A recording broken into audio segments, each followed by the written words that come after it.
Friends చూసారా మా అబ్బాయి ఆమ్లెట్ వేస్తున్నాడు అమ్మ కోసం.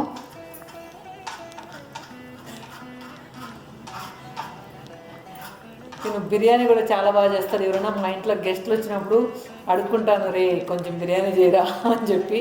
చాలా బాగా చేస్తాడు, కానీ 3 రావాలంతే. కాకపోతే వంటిల్లంతా కచ్చిపిచ్చి చేసేస్తాడు. ఇంకా తను ఏదైనా వర్క్ చేశాడంటే చాలు, ఇంకా మొత్తం మనకు 1 అవర్ పట్టుద్ది వంటిల్లు నీట్ చేయడానికి. ఇంకా తను చెప్తున్నాడు, తను ఏదో ఛానల్ క్రియేట్ చేశాడంట, సప్రా లాగ్స్ అని. ప్లీజ్ అమ్మా, నీ సబ్స్క్రైబర్స్ అందరికీ చెప్పు, నా ఛానల్ కూడా చూడమని చెప్పి, నా ఛానల్ కూడా సబ్స్క్రైబ్ చేయమని చెప్పి అని చెప్తున్నాడు. నేనైతే సబ్స్క్రైబ్ చేయని అని చెప్పనురా, నీ ఛానల్ రియల్గా వాళ్ళకి నచ్చితే వాళ్ళు చూస్తారని చెప్పాను. ఇంకా ఏంటంటే తను చేసే వీడియోలు మోస్ట్లీ మనకు నచ్చవేమో, ఎందుకంటే ఆ యూత్కే ఉపయోగపడతాయి అవి. యూతే బాగా ఎంజాయ్ చేయగలుగుతారు. నేను ఆల్రెడీ కొన్ని వీడియోస్ నా దానిలో కూడా లోడ్ చేసినప్పుడు అక్క ఇవేం బాగాలేదని చెప్పి చాలామంది అన్నారు. కాబట్టి ఎవరైనా యూత్ అంటే మీ పిల్లలు ఎవరైనా ఉంటే వాళ్ళకి నచ్చుతాయి వీడు చేసే వీడియోలు అయితే. సప్రా వీలాగ్స్ అని. మిమ్మల్ని సబ్స్క్రైబ్ చేసుకోమని చెప్పట్లేదు, స్పెల్లింగ్ చెప్పాలంట, SAPRA సప్రా వీలాగ్స్. ఒకవేళ మీ పిల్లలకి ఏదైనా ఇంట్రెస్ట్ ఉంటే అంటే తన ఛానల్ చూడమని చెప్పండి. ఇంకా వీడు చేసే ఇది చూద్దాం. ఏం చేస్తున్నారా? ఓన్లీ ఆనియన్స్ కట్ చేస్తున్నా అంట. చూద్దాం, నెక్స్ట్ ఏదైనా రెసిపీ చేసినప్పుడు ఆ రెసిపీ కూడా మీకు లోడ్ చేస్తాను. ఈరోజు మోస్ట్లీ ఏదో బిర్యానీ చేస్తాను అంటున్నాడు ఈవినింగ్, ఎవరో ఫ్రెండ్స్ వస్తారని. అది కానీ చేస్తే అది కూడా మీకు లోడ్ చేస్తాను. ఇంకేమైనా చెప్తారా? మా అమ్మని కాకా పడుతున్నాను, నా ఛానల్ ప్రమోట్ చేయమని అని చెప్పి చెప్తావా? కొంచెం సబ్స్క్రైబ్ చేయండి. మరి 150 మందితో కొంచెం బాగా అనిపిస్తుంది. ఎన్ని రోజులైనా 10 days అయిందా? 10 daysకి 150 మెంబర్స్ సబ్స్క్రైబర్స్ వచ్చారంట. కాకపోతే నేనేం చెప్తానంటే, నా సెక్షన్ ఏంటంటే సబ్స్క్రైబ్ చెయ్యని ఎవరిని అడగకూడదు. పెద్దలు అడిగేటప్పుడు నీకేమా వాడు చెప్తాడు చూడండి, ఎంత పెద్ద ఛానల్ అయినా సబ్స్క్రైబ్ చేయండి, బెల్ ఐకాన్ నొక్కండి అంటాడు. నువ్వేంటమ్మా ఇలా చెప్తావు అంటాడు. నేను ఫీల్ అయ్యేది ఏంటంటే, రియల్గా కంటెంట్ ఉంటే వాళ్ళు చూస్తారు కదా, ఎందుకు సబ్స్క్రైబ్ చేయమని చెప్పాలి, బై ఫోర్స్ ఎందుకు అని నేను చెప్తాను. చెప్పాలి. చూసారా, మర్చిపోతారంట సబ్స్క్రైబ్ చేయడం, చెప్పాలి అంటున్నాడు. చూడండి ఒకసారి వాడి ఛానల్లో ఎలా ఉంది, బాగా చేస్తున్నాడా లేదా, ఇలా ఇంకా యూత్కి ఎలాంటి వీడియోస్. నేనేం చెప్పానంటే కొంచెం టెక్ ఛానల్స్ ఎలా చేస్తున్నారో అలా చేయమని చెప్పాను. ఎందుకంటే వాడికి బాగా తెలుసు. ఎందుకంటే నాకు అన్నీ కూడా డౌట్స్, ఏ చిన్న డౌట్ వచ్చినా వాడు వెంటనే వితిన్ సెకండ్స్లో క్లారిఫై చేస్తుంటాడు. అందువల్ల చెప్తుంటాను అనమాట. అలాంటివి ఏదైనా ఉపయోగపడేటివి అయితే, అంటే నాకు తెలియదు అవన్నీ చేయడానికి, వాడికి తెలుసు కాబట్టి అలాంటి కాన్సన్ట్రేట్ చేయని చెప్పాను. ఏదైనా డౌట్ వచ్చినప్పుడు వెంటనే ఆ ఛానల్స్ చూస్తే వాళ్ళ డౌట్ క్లారిఫై అయ్యేలాగా, కొత్తగా యూట్యూబ్ ఛానల్ స్టార్ట్ చేసుకున్న వాళ్ళకైనా, లేదా యూట్యూబ్లో సెర్చ్ చేసేటప్పుడు కొన్ని డౌట్స్ కొంతమందికి ఉంటాయి కదా, అవన్నీ కూడా ఎలాంటి డౌట్స్ అయినా క్లారిఫై అయ్యేలాగా కొన్ని వీడియోస్ చేయి, అవైతే బాగా నచ్చుతాయి అందరికీ అని చెప్తున్నాను.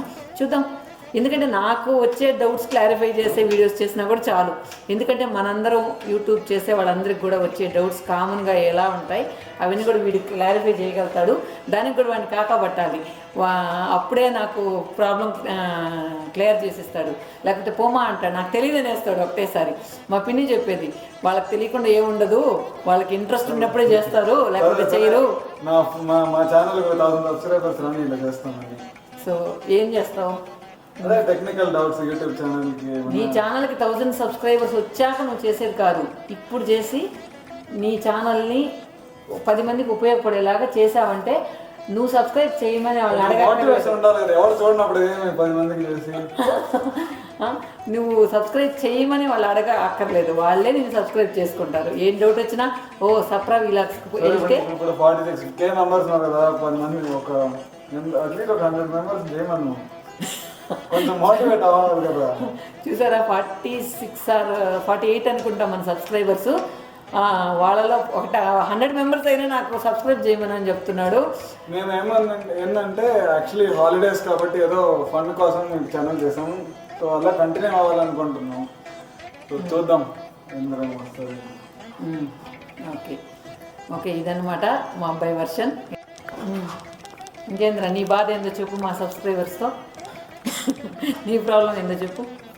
ఏం బాధ ఏం లే, కొంచెం ఏం లేదులే, సబ్స్క్రైబ్ చేయమని చాలు, అదే నా బాధ. ఏంట్రా నీ బాధ అంటే సబ్స్క్రైబ్ చేయమని అదే నా బాధ అంటున్నాడు. 150 వస్తారు ఇంకో, 2 అన్సబ్స్క్రైబ్ చేస్తారు, మళ్ళీ 3 సబ్స్క్రైబ్ చేస్తారు, ఇంకా ఏం పెరిగింది అకౌంట్ అంటే. సో నీ కంటెంట్ బాగుందని నువ్వు అనుకుంటున్నావా? బాగుందో లేదో, సపోర్ట్ చేస్తే బాగా చేస్తాం. ఓకే, ఇంకా ఇంకా ఎలాంటి వీడియోస్? కంటెంట్ బాగుంది కదా, నా కంటెంట్ అంటే ఓకే. నా కంటెంట్ బాగుంది నేను చెప్పట్లేదు, కాకపోతే ఏంటంటే అట్లీస్ట్ ఎంటర్టైన్ అన్నా అవ్వాలి వాళ్ళు. సరే నువ్వు ఎలాంటి వీడియోస్? ఫన్నీగా ఉన్నాయి, చూడాలి కరెక్ట్గా వాళ్ళు. సరే ఎలాంటి వీడియోస్? నా కళ్ళతో చూడండి. ఎలాంటి వీడియోస్ చేస్తావు? Funny videos, pranks, social experiments. అంటే ఇప్పుడు సమాజంలో ఎలా ఉన్నారు, ఒక పర్సు కింద డ్రాప్ చేస్తే ఎవరెవరు ఎత్తుకొని పోతారు, ఏమేమి చేస్తారు, అలాంటి వీడియోస్ చేస్తాను. ఇంకా పబ్జి గేమ్ ఎలా ఆడతారు? అవన్నీ ఆడటం లేదు, గేమ్ పబ్జి గేమ్ ఆడుతుంటే ఎలా అమ్మని వాడుకోవాలి, అవన్నీ నువ్వు పెట్టుకో. ఇంకా ఇంకా వంటలు ఎలా నేర్చుకున్నావు నువ్వు? వంటలు నేనే నేర్చుకున్నాను, ఇక్కడక్కడ చదివి ఎడ చేయాలని నేర్చుకున్నాను. ఇక్కడెక్కడ చదివా, ఇక్కడెక్కడ చూసా, యూట్యూబ్ ఛానల్ చూసా. యూట్యూబ్ నేను ఎప్పుడు చూడలేదు, స్టార్ట్ చేసినప్పుడు ఒక యాప్ ఉండింది, దాంట్లో రాసింటారు ఏమేమి వేయాలని, సో స్టార్ట్ చేశాను. సో అలా ఎప్పుడైనా ఇంకేమైనా ఎక్కువ డిఫికల్ట్ చేయాలంటే అప్పుడు యూట్యూబ్ చూస్తాను. ఓకే, తను మెయిన్ వెజ్ కంటే కూడా నాన్ వెజ్ చాలా బాగా చేస్తాడు. మా ఇంట్లో ప్రణవ్ చేస్తే అందరికి నచ్చుతుంది. వెజ్ దొరికిందే దొరుకుంటా ఉండాలి, చికెన్ అయితే వేసేసామా. తను ఒక చికెన్కి బాగా లవర్ అనమాట. చికెన్ ఉంటే చాలు, చికెన్ చికెన్ చికెన్ చికెన్ అంటే చచ్చిపోతూ ఉంటాడు. ఇంకా అంతేనా? అయిపోయిందా ఏంటి? సగం జరిగేసి వెళ్ళిపోతున్నావు అంతేనా? చూపిస్తాను చాలు హ్యాపీ. ఎంతసేపు చూపిస్తాను చాలా హ్యాపీ అంటున్నాడు. ఇంకా అందం ఇంపార్టెంట్ కాదురా, ఇక్కడ మెయిన్ కంటెంట్ ఇంపార్టెంట్. ఎక్కడికి వెళ్తున్నావు? సో మొత్తానికి ఇదంతా ఆనియన్స్ అంతా తరిగేశాడు, కాకపోతే ఎగ్స్ ఉన్నాయో లేదో చూడలేదు. వాడు తరిగేశాక ఎగ్స్ లేవు. సో మన అబ్బాయి ఇప్పుడు వెళ్తున్నాడు ఎగ్స్ తేవడానికి. దానికి వాడుతున్నాడు బుల్లెట్. ఏరా ఒక 2 minutes 3 minutes పట్టుద్ది, దానికి పోయి బుల్లెట్లు వెళ్ళాలా? ఓకే ఓకే ఫ్రెండ్స్, ఇక పిల్లల మెంటాలిటీ ఎలా ఉందో మీరు చూసారు కదా. మెయిన్ వచ్చి నా కాన్సెప్ట్ వచ్చి కంటెంట్ బాగుంటే ఎలా చూస్తారు కదా అని చెప్పి నేను చెప్తాను. వాడు ప్లీజ్ అమ్మా నా ఛానల్ చూడమని చెప్పమ్మా అంటాడు. కాకపోతే కొన్ని నాకు నచ్చుతాయి వాడు చేసేటివి. ఏంటంటే మొన్న వెళ్ళొచ్చాడు కొంతమందికి హెల్ప్ చేయడానికి, కానీ అది వీడియో షూట్ చేయలేదు. జస్ట్ వెళ్ళింది, అక్కడ వాళ్ళ ప్రాబ్లమ్స్ తీసుకుంది, అక్కడ ఏం ప్రాబ్లమ్స్ వాళ్ళు యాక్చువల్గా ఫేస్ చేస్తున్నారు అని చెప్పి మాత్రం ప్రజెంట్ చేశాడు. తను హెల్ప్ చేసినంతా కూడా స్కిప్ చేశాడు, అవి అవసరం లేదంటాడు.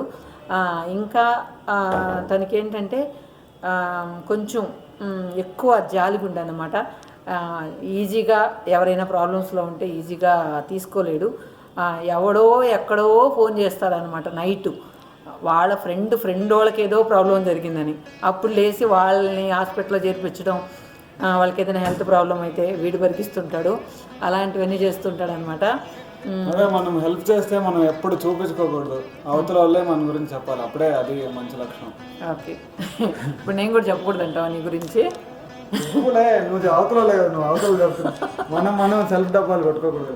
ఓకే ఓకే, ఇదన్నమాట వాడి మెంటాలిటీ. పూజీ డిఫరెంట్ మెంటాలిటీ, వీడు డిఫరెంట్ మెంటాలిటీ. కానీ ఒక్కొక్క సందర్భంలో అనిపిస్తుంటే ఏంట్రా నైట్ కూడా ఏంట్రా నువ్వు బండిలో వెళ్తున్నావు, నీ సేఫ్టీ కూడా నువ్వు చూసుకోవాలంటే, మా వాళ్ళ ఫ్రెండ్కి ఏదో జరిగిందంటమ్మా, అలా ఎలా మా గమ్ముకుంటావు, వెళ్ళి హెల్ప్ చేస్తాను అని చెప్పి వెంటనే నైట్ కానీ ఎప్పుడు కానీ వెళ్తూ ఉంటాడు. నాకు కొంచెం కష్టంగానే ఉంటుంది, కానీ వాడి పాయింట్ ఆఫ్ వ్యూలో ఆలోచిస్తే పోనీలో హెల్ప్ చేస్తున్నాడు, ఎవరో ప్రాబ్లంలో ఉన్నారు కదా అని అనుకుంటాను. చెప్పాను కదా మొత్తం కచ్చిపిచ్చి చేస్తానని. చూడండి, ఒక్క ఆమ్లెట్ వేయడానికి ఎంత సెటప్, ఎంత మొత్తం మనం కనపడుతున్నాడు అసలు కచ్చిపిచ్చిగా చేసేస్తాను. ఏం ఖర్చుపెట్టలేదు వెళ్ళమన్నారు. ఈరోజు మనం ఒక సలాడ్ చేసుకోబోతున్నాం ఫ్రెండ్స్. ఇందుకు మనకు కావాలి క్యారెట్ తురుం, తర్వాత ఆనియన్ తురుం, తర్వాత కార్న్, కొంచెం పచ్చిమిర్చి ఒకవేళ మీరు చిన్నపిల్లలుగానైతే కారం మాత్రం వేసుకోండి, పచ్చిమిర్చి వద్దు, లేదంటే పెప్పర్ పౌడర్ కూడా వేసుకోవచ్చు. తర్వాత మనం తీసుకున్నాం కొత్తిమీర, తర్వాత ఉడకబెట్టిన బఠానీలు, ఇవి పచ్చి బఠానీలు ఉడకబెట్టి పెట్టుకున్నాను. తర్వాత మనకు కావాలి ఒక లెమన్, సాల్ట్, కారం పొడి. సో ఇవన్నీ కూడా మనం ఒక రోల్ తీసుకొని మిక్స్ చేసేసుకున్నాం.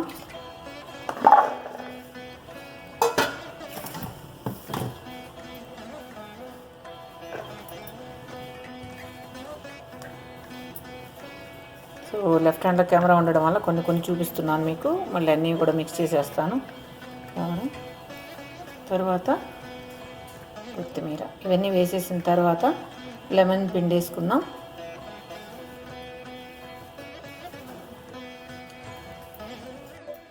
సో లెమన్ దీనిలో స్క్వీజ్ చేసి పెట్టుకున్నాను, ఇది యాడ్ చేసేద్దాం కొంచెం గింజలు రాకుండా. యాడ్ చేసేసిన తర్వాత మనం సాల్ట్, చిల్లీ పౌడర్ కూడా యాడ్ చేసేసుకొని మిక్స్ చేసేయడం. ఫ్రెండ్స్ ఇవన్నీ కూడా మనం మిక్స్ చేసాం కాబట్టి చిల్లీ పౌడర్, సాల్ట్ అవన్నీ వేసేసి లెమన్ జ్యూస్ కూడా వేసేసాం. ఇప్పుడు వెజిటబుల్స్ అన్నీ కూడా బాగా మిక్స్ అయ్యే విధంగా మనం మిక్స్ చేసేసుకుంటే మనకు హెల్తీ సలాడ్ రెడీ అయిపోతుంది. ఈ విధంగా మీరు ఎప్పుడైనా ట్రై చేశారా? దీనిలో ఇంకా మీరు ఏమేమి యాడ్ చేస్తారు అనేది కూడా నాకు కామెంట్ సెక్షన్లో చెప్పడం మర్చిపోకండి. ఇదైతే పిల్లలకి చాలా హెల్తీ ఫుడ్ కాబట్టి ఎగ్జామ్స్ టైంలో ఖచ్చితంగా ఇవ్వండి ఇలాంటి ఫుడ్. తర్వాత ఇంకా చిన్నపిల్లలుగానైతే ఇందాక చెప్పుకున్నట్టు పచ్చిమిర్చి వేయకుండా మీరు చిల్లీ పౌడర్ వేసుకోండి. అంతే, సలాడ్ రెడీ అయిపోయింది మనకు. టేస్ట్ చేద్దాం ఎలా ఉందో.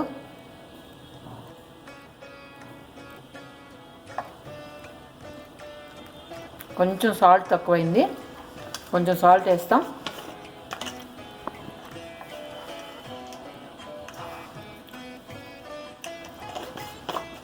సాల్ట్ వేసేసి మిక్స్ చేసేసుకుంటే మనకు కరెక్ట్గా సరిపోతుంది. ఓకే ఫ్రెండ్స్, ఇది మీరు రెడీ చేసి ఒకసారి మీ పిల్లలకి ఇచ్చి చూడండి, ఏ విధంగా తింటారో మీకే తెలుస్తుంది అన్నమాట.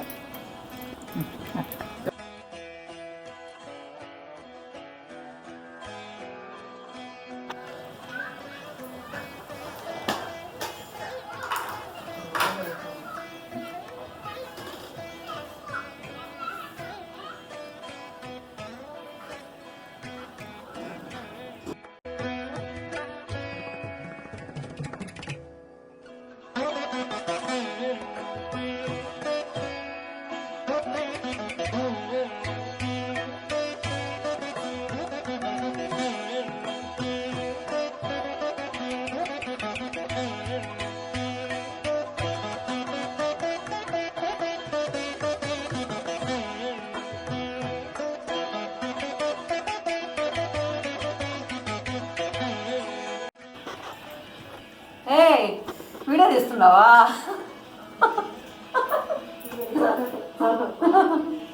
హాయ్ చెప్పు. చూసారా, మీ పిల్లలు కూడా ఇట్టే డిస్టర్బ్ చేస్తుంటారా? చూడు, చిన్న పాపలాగా పైన నేను వర్క్ చేస్తా ఉంటే వచ్చి పైన కూర్చొని ఉంది. ఇక్కడెక్కడ ప్లేస్ లేదంటూ. ఇది అన్నమాట పూజీ అల్లరి. మీరు మీ పిల్లలు కూడా ఇలానే డిస్టర్బ్ చేస్తుంటారా మిమ్మల్ని?